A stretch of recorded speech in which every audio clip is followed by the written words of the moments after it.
क्या यूक्रेन के ड्रोन हमले ने रूस को बड़ा झटका दे दिया है? पुतिन के ताज़ा बयान ने कई सवाल खड़े कर दिए हैं।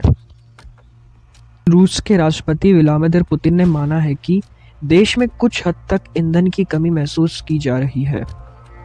ये बयान ऐसे समय में आया जब पिछले कई महीनों से यूक्रेन रूस के ऊर्जा और महत्वपूर्ण बुनियादी ढांचों पर लगातार हमले कर रहा है।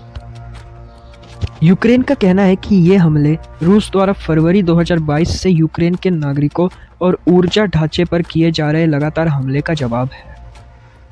पुतिन ने कहा, महत्वपूर्ण और खासकर ऊर्जा से जुड़े बुनियादी ढांचे पर हुए हमले से समस्या पैदा हुई है। पुतिन ने आगे कहा कि यह साफ है, फिलहाल रूस ईंधन की कमी देख रहा है, लेकिन यह कोई गंभीर या नियंत्रण से बाहर की स्थिति नहीं है। उन्होंने आगे कहा कि रूस की प्राथमिकता अब हवाई रक्षा, एयर डिफेंस को और मजबूत करना और खासकर क्रीमिया तक ईंधन की आपूर्ति को सुनिश्चित करना है। रूस द्वारा कब्जे किए गए क्रीमिया के अधिकारियों ने शुक्रवार को ईंधन की कमी और बिजली कटौती के कारण इमरजेंसी घोषित कर दी थी। अधिकारियों के अनुसार यह स्थिति यूक्रेन के उन हमलों के बाद बनी जिनमें रूस की सप्लाई चेन और तेल सुविधाओं को निशाना बनाया गया। रूस ने 2014 में क्रीमिया को यूक्रेन से अपने नियंत्रण में ले लिया था, लेकिन दुनिया के अधिकांश देश इस विलय को आधिकारिक रूप से मान्यता नहीं देते। इससे कुछ घंटे पहले व्लादिमीर पुतिन ने यूनाइटेड रशिया पार्टी के सम्मेलन में कहा कि जैसे जैसे यूक्रेन रूस के अंदर जवाबी हमले तेज कर रहा है, रूस देश की सुरक्षा सुनिश्चित करेगा और इन चुनौतियों का सामना करेगा। रूस के राष्ट्रपति व्लादिमीर पुतिन ने कहा, हाँ, हम इन समस्या को देख रहे हैं, हमें इनकी पूरी जानकारी है और हम इनका समाधान करने के लिए कदम उठा रहे हैं। हम हर हाल में अपने देश, अपने नागरिकों और रूस की सीमाओं की सुरक्षा सुनिश्चित करेंगे।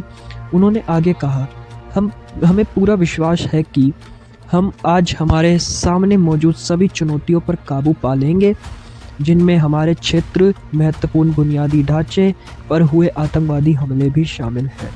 पुतिन का यह बयान ऐसे समय में आया जब कुछ घंटे पहले यूक्रेन के एक ड्रोन हमले में रूस के दक्षिण दास्की क्षेत्र में एक व्यक्ति की मौत हो गई और एक तेल रिफाइनरी में आग लग गई। यह जानकारी क्षेत्र के गवर्नर ने दी। वहीं यूक्रेन के राष्ट्रपति व्लादिमीर ज़ेलेंस्की ने कहा कि यह हमला रूस की युद्ध लड़ने की क्षमता को कमज़ोर करने वाले अभियान का हिस्सा है।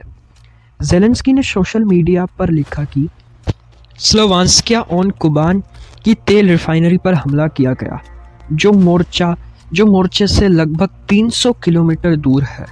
इसके अलावा यारोस्लावा ब्लास्ट की एक रिफाइनरी को भी निशाना बनाया गया, जो रूस की सीमा से लगभग 700 किलोमीटर दूर स्थित है।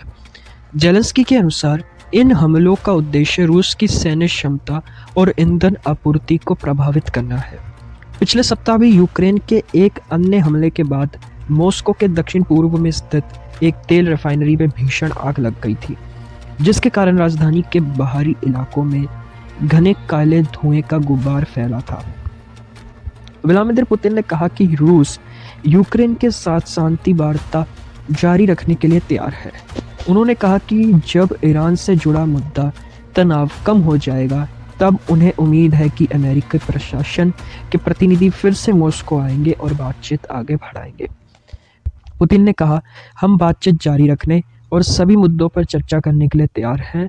यह बयान उस समय आया जब डोनाल्ड ट्रंप ने रशिया से कहा था कि उसे यूक्रेन के साथ समझौता करना चाहिए।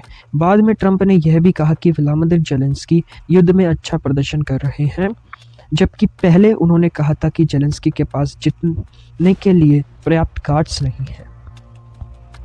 विश्लेषकों के अनुसार यूक्रेन की सेना अब पहले की तुलना में बेहतर तरीके से मोर्चा संभाल रही है, लेकिन रूस के मिसाइल और ड्रोन हमले से यूक्रेन के शहर अब भी लगातार निशाना बन रहे हैं। यह युद्ध अब इतना लंबा चल चुका है कि इसकी अवधि वर्ल्ड वॉर 1 से भी अधिक हो गई है।